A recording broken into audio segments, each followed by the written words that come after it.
नमस्कार दोस्तों, आज का ताजा खबर। जीत का दावा करने वाला भारत आखिर कैसे कोरोना के चंगुल में जा फंसा। तो वहीं चीन का ये कठोर कदम से ऑस्ट्रेलिया हुआ बेचैन। तो वहीं अमेरिका क्यों हुआ बेचैन, रूस के हरकतों का जवाब देने के लिए। तो आइए सुनते हैं समाचार को विस्तार से। चीन और ऑस्ट्रेलिया के बीच खराब होते राजनीतिक संबंध की ताजा कड़ी में चीन ने ऑस्ट्रेलिया के साथ आर्थिक बातचीत अनिश्चितकालीन के लिए रोक दिया। जब से ऑस्ट्रेलिया ने कोरोना वायरस की उत्पत्ति की जांच की बात उठाई थी, तब से चीन की कंपनी हुआवे को 5G नेटवर्क बनाने से रोका है। तब से दोनों देश के बीच रिश्ते काफी खराब हो गए हैं। पिछले साल चीन ने ऑस्ट्रेलिया से अपने यहाँ आने वाले शराब और बीफ को पर भी पाबंदी लगा दी। गुरुवार के एक बयान में ऑस्ट्रेलिया पर शीत युद्ध के दिनों की मानसिकता रखने का आरोप लगाया गया है। चीन के national development and reform commission ने एक बयान जारी करके कहा है कि हाल ही के दिनों में ऑस्ट्रेलिया के कुछ अधिकारियों ने चीन और ऑस्ट्रेलिया के बीच सामान्य बातचीत और सहयोग को बाधित करने के लिए शीत युद्ध के दिनों की मानसिकता और वैचारिक मतभेद के लिए कई कदम उठाए हैं। चीन के इस फैसले पर अपनी प्रतिक्रिया देते हुए ऑस्ट्रेलिया के व्यापार मंत्री डेन टेहन ने कहा कि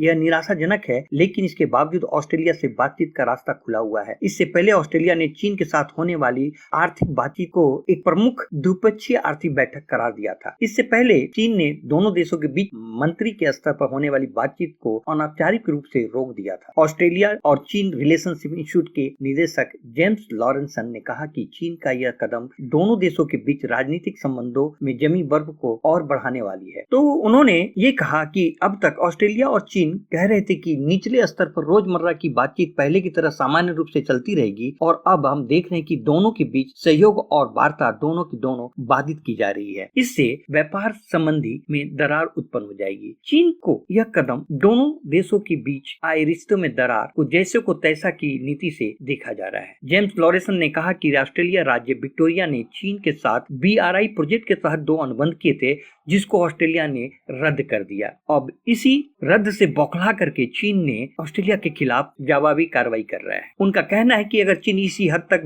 बदला लेता रहेगा तो ऑस्ट्रेलिया काफी राहत की सांस लेगा, क्योंकि मुझे लगता है कि यह तो काफी नपी तुली कार्रवाई है। चीन ऑस्ट्रेलिया मुक्त व्यापार समझौते से भी अलग हो सकता था, लेकिन यह कदम उससे बहुत दूर है। तो वहीं हम आपको बता दें, ऑस्ट्रेलिया ने डॉर्बिन बंदरगाह को चीन की एक कंपनी लैंड ब्रिज को लीज पर दे रखा था, लेकिन अब खबर आ रही है कि ऑस्ट्रेलिया इस पर राष्ट्रीय सुरक्षा को मद्देनजर रखते हुए दोबारा विचार कर रहा है और सुरक्षा का हवाला देकर चीनी कंपनी को कुछ अपना हिस्सा बेचने के लिए मजबूर कर सकता है। तो वहीं अमेरिका के विदेश मंत्री एंटनी ब्लिंकन ने बातचीत में कहा कि अमेरिका रूस की हर आक्रामकता को जवाब देगा। ब्लिंकन ने यह कहा कि अमेरिका की नजर विपक्षी नेता एलेक्सी नावल्नी के व्यवहार, सोलर विंड हैक और चुनावी हस्तक्षेप में रूस के कदमों पर ज्यादा रही है। तो वहीं ब्लिंकन G7 देशों के विदेश मंत्रियों की एक बैठक के लिए ब्रिटेन में थे। 2 दिनों की बातचीत के बाद जारी किए गए बयान में रूस की यूक्रेन के खिलाफ उसके गैर जिम्मेदाराना और अस्थिर करने वाला वार्ता को लेकर और साइबर हमले के मामले में आलोचना की गई है। इससे पहले फरवरी में राष्ट्रपति जो बाइडेन ने कहा था कि रूस के राष्ट्रपति व्लादिमीर पुतिन को साफ कर दिया है कि वो दिन गए जब अमेरिका रूस के आक्रामकता का विरोध नहीं करता था। अमेरिका के पूर्व राष्ट्रपति डोनाल्ड ट्रंप कई बार रूसी नेताओं की आलोचना करने से बचते हुए नजर आते थे, लेकिन ब्लिंकन ने कहा कि बाइडेन प्रशासन चीन को रोकने की कोशिश नहीं कर रहा है, बल्कि उन्होंने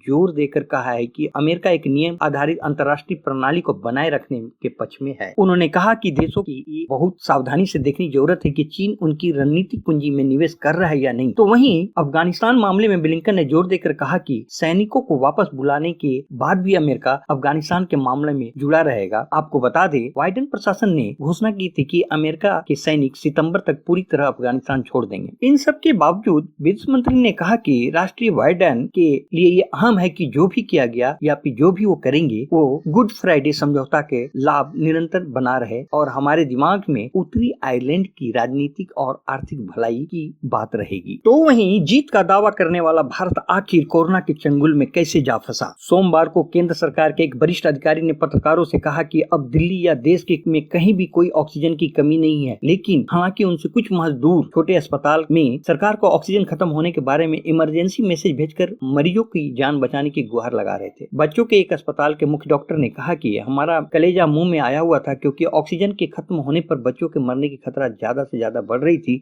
ऐसे में वहाँ एक स्थानीय नेता ने आकर ऑक्सीजन सप्लाई कर अस्पताल की मदद की। आपको बता दे आखिर भारत से चूक कहाँ हुई, तो आप सुनिए, जानिए और समझिए। जनवरी और फरवरी में कोरोना के रोजाना के मामलों की संख्या घटकर 20,000 से भी नीचे पहुंच गई थी। इससे पहले सितंबर में रोज 90,000 से अधिक मामले सामने आ रहे थे। इसी बीच प्रधानमंत्री नरेंद्र मोदी ने ये संख्या की घटती हुई क्रम को देखते हुए ऐलान कर दिया, जिसके बाद लोगों के मिलने जुलने की सभी जगहों को खोल दिया गया। इस तरह ऊपर से भरमाने वाले ऐसे संदेश मिलने लगे कि लोग जल्द ही कोविड प्रोटेक्शन प्रोटोकॉल को भूल गए। हालांकि प्रधानमंत्री मोदी ने लोगों से मास्क पहनने और सोशल डिस्टेंसिंग के नियमों का पालन करने को कहा था, पर वे खुद 5 राज्यों में होने वाले चुनाव की रैलियों को संबोधित कर रहे थे। इस विशालकाय रैली में जुटी हजारों की भीड़ ने ज्यादा से ज्यादा चेहरे पर से मास्क नदारद थे। इसके अलावा उत्तराखंड के हरिद्वार में लाखों की भीड़ जुटाने वाली कुंभ मेले को भी सरकार ने मंजूरी दे दी, क्योंकि प्रधानमंत्री दूसरी लहर को भांप नहीं पाए और बहुत जल्द इसके खत्म होने का जश्न मनाना शुरू कर दिया। इन सभी बातों के अलावा इस दवाई में कई और चीजों को सामने ला दिया है। इस आपदा ने अच्छे से बता दिया है कि भारत में सार्वजनिक स्वास्थ्य ढांचे कितने लचर और कमजोर हैं। तो वहीं एक जानकार का कहना है कि भारत के सार्वजनिक स्वास्थ्य का ढांचा हमेशा से टूटा हुआ था, बस अंतर ये था कि अमीर और मध्य वर्ग के लोग को इसको पता अभी चल रहा है। जो लोग सक्षम थे वे अपने और परिवार के इलाज के लिए हमेशा निजी अस्पतालों पर निर्भर करते थे, लेकिन जो गरीब लोग थे वो डॉक्टर को दिखाने से भी जूझ रहे थे। स्वास्थ्य क्षेत्र में जुड़ी समस्या को देखते हुए सरकार ने विभिन्न तरह की योजनाओं का शुरुआत किया, जिसमें स्वास्थ्य बीमा,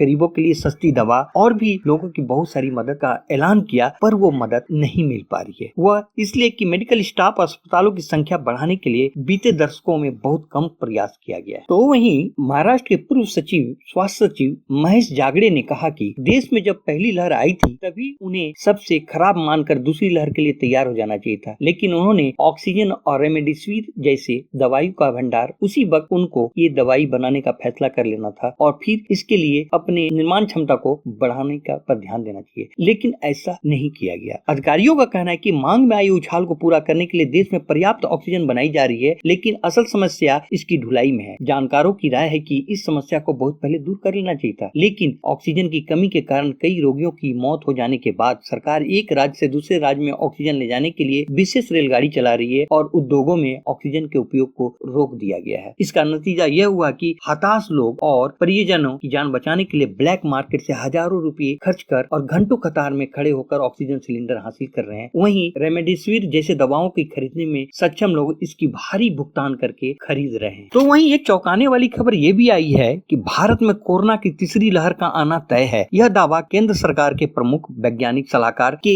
विजय राघवन ने किया है। उन्होंने कहा है कि जिस तरह से संक्रमण बढ़ रहा है उसे देखते हुए ये कहा जा सकता है कि तीसरी लहर बहुत जल्द आएगी। हालांकि उन्होंने ये स्पष्ट नहीं किया कि यह कितनी खतरनाक होगी और कब तक आएगी। तो वहीं ब्रिटेन ने 5,000 लोगों के साथ शुरू किया म्यूजिक कंसर्ट। आपको बता दे ब्रिटेन कोरोना वायरस से धीरे धीरे उबर रहा है और वहाँ की जिंदगी सामान्य होती जा रही है। हाल ही में वहाँ एक साल में पहली बार 5,000 ब्रिटानिया लोग, संगीत प्रेमी लोग एक म्यूजिक कंसर्ट अटेंड कर रहे हैं, वो भी बिना मास्क के और खुले में। ये कंसर्ट लिवरपूल में हुए ऐसे कंसर्ट की तरह और भी दूसरे कंसर्ट का आयोजन किया जा रहा है। इससे देखते हुए ऐसा लग रहा है कि ब्रिटेन कोरोना महामारी से निजात पा लिया है। इसके साथ ही आज का दिन आपका शुभ हो। धन्यवाद।